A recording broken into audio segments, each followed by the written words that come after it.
Hello everyone, Allison From-Tapp back again from Spalding University's Counseling Center on day 18 of our Greater Good Toolkit. So today we're going to talk about creating positive events. So this one will actually take you a little more time than some of the others have. So we're going to talk a little bit first about why you should try it, and then we'll talk about what you're going to do. So one of the most direct things to increase happiness is to do things that make us happy. Seems pretty self-explanatory. But when life gets busy, we don't always remember that. We don't remember to make time for enjoyable activities.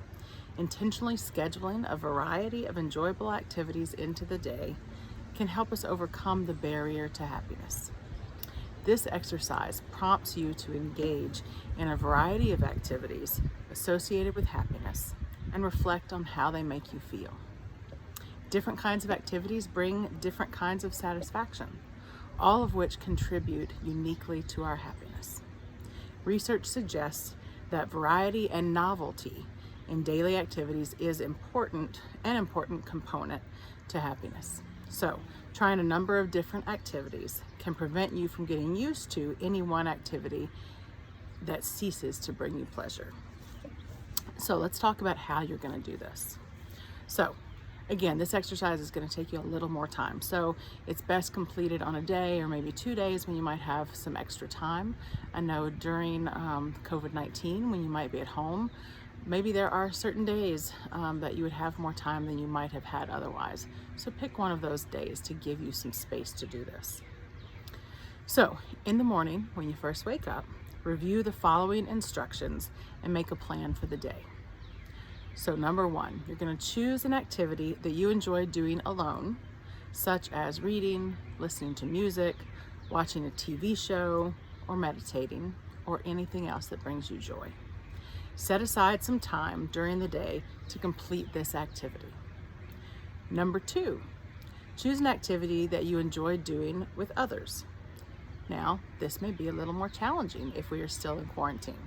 So you might have to do this one in a different way. So if we're not in quarantine and it's okay to go out, then do something like going for coffee, go for a bike ride, watch a movie together. If we're still in quarantine and you can't do that, see if there are ways that you can do that virtually with your friends. Try to set up some time to do that with people. So, number three. Choose an activity that you consider personally important and meaningful, such as helping a neighbor, calling to check on a friend who's sick, or volunteering for a local charitable organization. Again, you may or may not be able to do some of those things during this time. Whoops, and the camera is swinging around. But choose something that you do find meaningful and set aside time to do that activity on this day as well. At the end of the day, record what occurred during each of those activities and how you felt afterward. What did you do and how did it make you feel? Did different activities make you feel different kinds of happiness? What feelings or associations linger with you now after you've completed those activities?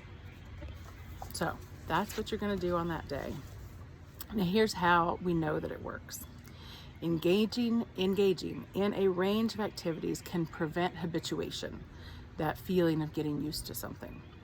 That's the tendency to get used to the things that we do regularly and thus derive less satisfaction from them. What's more, research suggests that combining activities that are related to different kinds of happiness can promote greater overall happiness than focusing just on one kind of happiness. Reflecting on enjoyable activities at the end of the day can make us more likely to store those experiences in our memory and derive pleasure from them later on. So enjoy taking a day to yourself, finding the things that bring you pleasure and joy, and relishing, savoring those things. Thanks and have a wonderful day.